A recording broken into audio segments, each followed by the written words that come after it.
Well, it's been a tumultuous week on Wall Street, to say the least. The ongoing Eurozone insecurity has caused unease among banks and governments alike. And a solution is still far off. To add fuel to the fire, the credit ratings agency Moody's announced yesterday that it's downgrading the ratings of 15 banks around the world. Bank of America, JP Chase, Citigroup, and Goldman Sachs were among the banks named.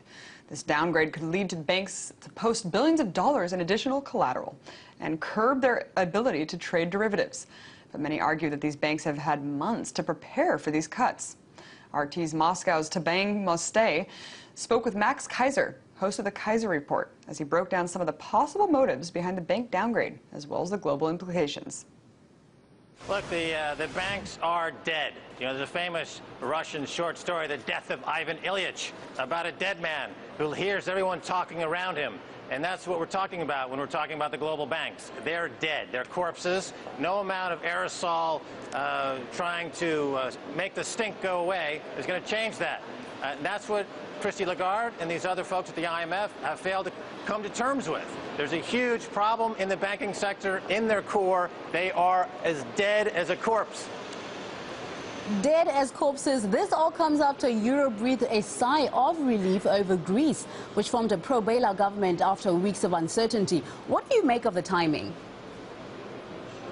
The timing makes no difference because starting in 2007, 2008, you had what's called in economics a Minsky moment, where the global indebtedness reached a critical amount of no amount of stimulus or any kind of policy changes would change the fact that the globe is embarking on this massive global deleveraging, which is going to end in massive defaults in banks across Europe and across the world. These major banks in Europe are technically insolvent. Deutsche Bank is insolvent. BNP is insolvent. Societe Generale is insolvent. JP Morgan insolvent. And, of course, Lloyd Blankfein, who's here at the conference in St. Petersburg, his bank, Goldman Sachs, is also insolvent. Now, this downgrade could raise the borrowing costs for banks, but could it also help the politicians push through their agenda of global financial governance? Well, they, of course, will use this opportunity to put forward more global governance, more centralized government, more command and control, more state-run operations, less democracy, less market activity, less free competition.